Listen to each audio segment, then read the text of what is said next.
What a beautiful morning. Today I'm going to talk about tomatillos. Let me show you something, one in particular. Here is where I work in my chair garden.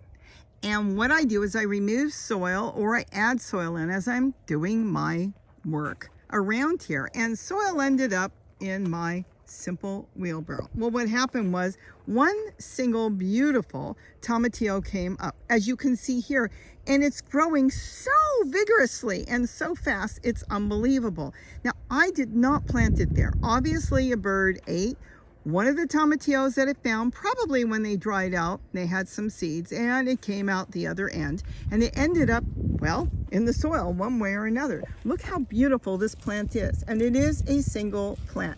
Look at the lanterns on it. Aren't they gorgeous? What's going to happen is these are going to fill. Now, right now, they're hollow. See how they're kind of hollow? Because inside is a little tiny precious pearl. It could be green or it could be purple, and sometimes if they hybridize, they could be in between, kind of a greenish purple.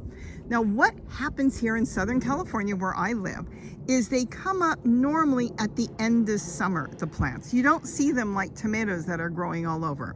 The plant starts to emerge and it grows very quickly. And then it starts to set fruit, very much like a determinate tomato.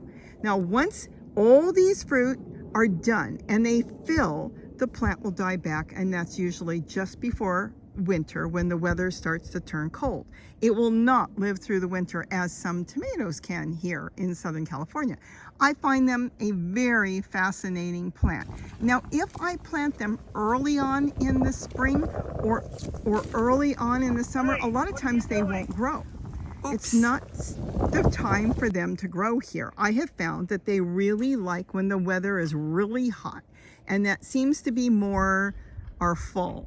And like I said, once they're done, they're done. They go back to the soil, all the leaves. It's just starting to lose some of the leaves now because it will be getting close to dying back. I return all leaves back to the soil, whether it's going back for the tomatillo or going into another tote or container, the way I container garden. But I just wanted to share that with you because I've been watching this. I went to move it a while ago, and I was going to set up some other containers because the soil in there is rich and beautiful because I make my own soil, creating it from leaves just as Mother Nature does. That's the way our soil is. I use very little plant food, and if I do use plant food, it's food I made out of brassicas that I collect, soak the leaves, then when it starts to rot, I water my plants. Again, the way Mother Nature does. Well, once this started growing, I looked at it and thought, what am I going to do? It's too beautiful. It's got dozens of beautiful fruit growing, and I absolutely love tomatillos because I cook and make tacos and different things with it. But you know what? You don't have to use them right away. Once they all ripen, you remove them, you peel the outside little package, you get your gift that is inside, whether it's green, purple, or a greenish purple. Then you wash them, dry them, and pop them in plastic bags, and you will have tomatillos all winter when you need them. I just used some yesterday to make tacos. I put it in a chopper and put it in with my ground beef. And let me tell you something. The reason I'm telling you about those, they're from last year.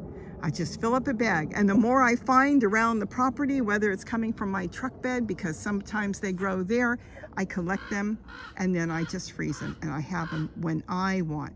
Just open your freezer bag, take out the ones you want, put it back in the freezer, and you have got tomatillos until you're out. And now I will have a new collection of tomatillos as soon as those are ripe. I just wanted to share this with you because I find them absolutely beautiful, fascinating, and I do believe they are self-pollinating. See, they're very different than the tomato flowers. But there they are. Aren't they gorgeous? And then when you feel them, you'll see that they're full, and that's when you can pick them. But I generally leave them on the plant until they start to fall, and that's when I collect them and wash them and freeze them.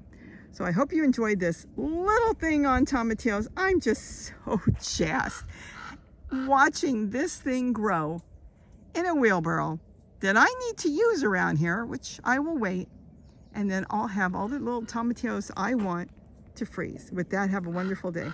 And don't forget to eat what you grow. Bye-bye.